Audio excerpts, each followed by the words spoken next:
As mentioned in last week's video, there are several what I call steel trim parts which I wanted to also get top coated with polyurethane because they will be seen after the timber fit out is in place. So in this video I get to work getting those steel trim parts prepared, painted and completed. The same sort of preparation process as previously was what I needed to do for these trim parts.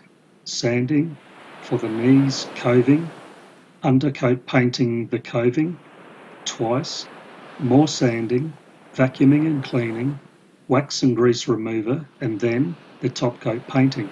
Now that the whole boat painting stages were all completed, these relatively small and different small trim parts were all quite enjoyable to be doing.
As mentioned in an earlier video, sanding the paint by hand, I believe, was a better way to not remove the layers of paint already applied where any steel may be raised, even slightly, compared to its surrounding.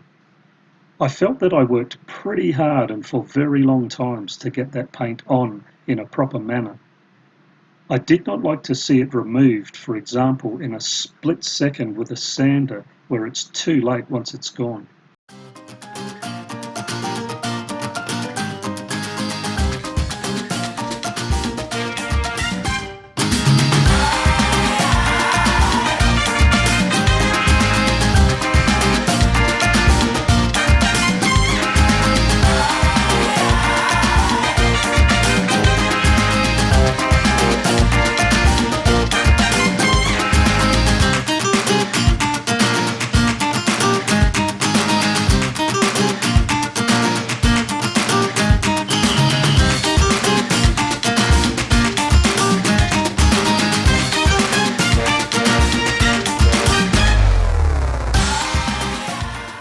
Okay, this is just a little bit of footage to show several bits of trimming, well, more than several, quite a few bits of trimming, which is seeing the end of the internal spray painting.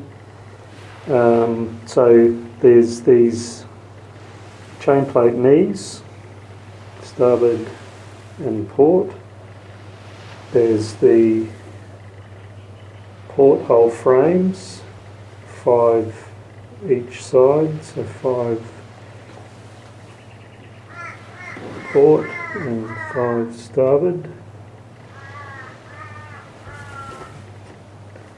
There's the mast post from basically where the table will join down, which I had to redo. Oh, sorry, it wasn't from there. It was from there to there,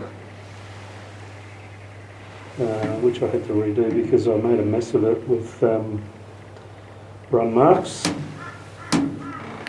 There was the forward cockpit supports there, one at each side of course. There was the stiffeners there on the cockpit. These 2 knees, one is an RHS and the other is a flat bar. And then the cockpit seat drains either side. So, yeah, basically all of that, both sides. So all of that gear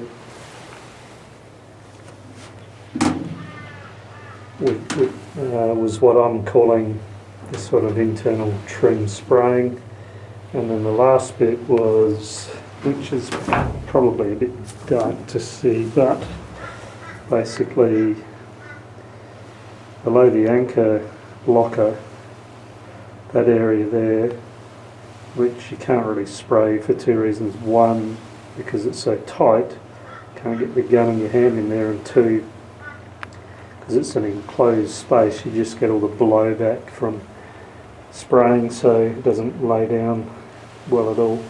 So anyway, I've done all of those areas today, which finishes off all the trim bits that I wanted to spray. Hopefully it will all look decent once it's all dried, which it does at the moment, so it should.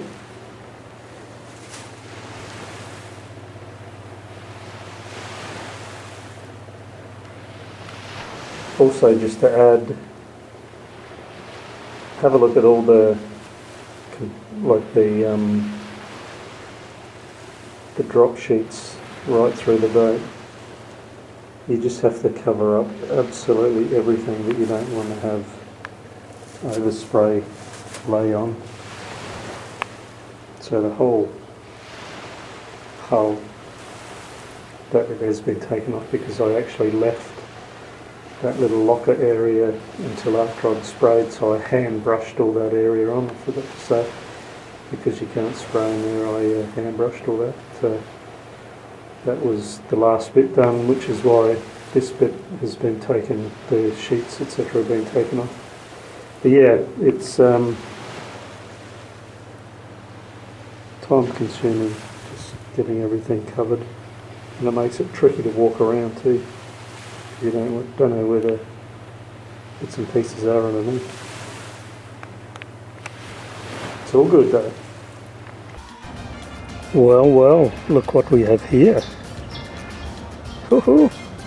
In next week's episode, believe it or not people, I finally get to start the timber work. Far out am I happy, but I need to get Mistress all levelled first. Join me then.